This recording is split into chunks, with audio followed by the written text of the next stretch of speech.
ಭಾರತದ ರಾಜ್ಯಗಳು ಬಿಹಾರ್, ರಾಜಸ್ಥಾನ್, ಉತ್ತರ ಪ್ರದೇಶ್, ಮಧ್ಯಪ್ರದೇಶ್, ಜಾರ್ಖಂಡ್, ಬಿಹಾರ್, ಹರಿಯಾಣ. ಒಂದೊಂದು ರಾಜ್ಯಗಳ ಬಗ್ಗೆ ವೈಶಿಷ್ಟ್ಯತೆಯನ್ನು ತಿಳಿಯೋಣ. ಮೊದಲನೆಯದಾಗಿ ಹಿಮಾಚಲ ಪ್ರದೇಶದ ವೈಶಿಷ್ಟ್ಯತೆ. ಹಿಮಾಚಲ ಪ್ರದೇಶ ಅಂದರೆ ಹಿಮದ ಪ್ರದೇಶ. ಉತ್ತರ ಭಾರತದಲ್ಲಿರುವ ಹಿಮಾಲಯ ಪರ್ವತಗಳಲ್ಲಿ ಇದೊಂದು ಸುಂದರ ರಾಜ್ಯ.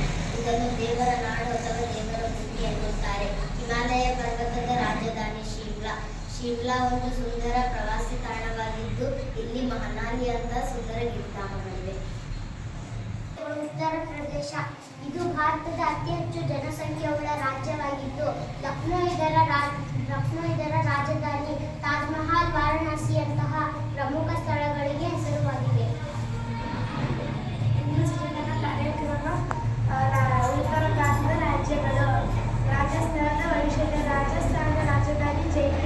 ಶ್ರೀಮಂತ ಇತಿಹಾಸದ ವೈಭವಯುತ ಕೋಟೆಗಳು ಮತ್ತು ಅರಮನೆಗಳು ವೈಶಿಷ್ಟ್ಯ ಸಂಸ್ಕೃತಿ ಹೊಂದಿದೆ.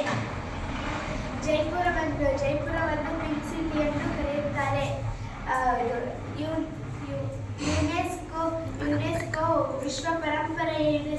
ವಿಶ್ವ ಪರಂಪರೆಯ ತಾಣಗಳ ಪಟ್ಟಿಯಲ್ಲಿ ವಾಸಿಯಾಗಿದೆ. ಸಂಕ್ಷಿಪ್ತ ಪದದಲ್ಲಿ ಹೇಳುವುದಾದರೆ ರಾಜಸ್ಥಾನವು ಭಾರತದ ಒಂದು ಪ್ರಮುಖ ಪ್ರವಾಸಿ ತಾಣವಾಗಿದ್ದು ತನ್ನ ವೈಭವಯುಕ್ತ ಇತಿಹಾಸ ಮತ್ತು ನೈಸರ್ಗಿಕ ಸೌಂದರ್ಯದಿಂದ ಪ್ರವಾಸಿಗರನ್ನು ಸೆಳೆಯುತ್ತದೆ. ಇಂದಿನ ಸಚೇತನ ಕಾರ್ಯಕ್ರಮ ಉತ್ತರ ಭಾರತದ ರಾಜ್ಯಗಳು. ಮಧ್ಯಪ್ರದೇಶ್ ಭಾರತದ ಹೃದಯ ಭಾಗದಲ್ಲಿರುವ ಒಂದು ದೊಡ್ಡ ರಾಜ್ಯವಾಗಿದ್ದು ಇದರ ರಾಜಧಾನಿ ಭೋಪಾಲ್ ಮತ್ತು ಇದರ ಭಾಷೆ ಹಿಂದಿ ಮತ್ತು ಇದರ ರಾಜ್ಯದ ಪ್ರಾಣಿ ಚಿರಾಗ್ ಮತ್ತು ಪಕ್ಷಿ ಹಸಿರು ಪಾರಿವಾಳ.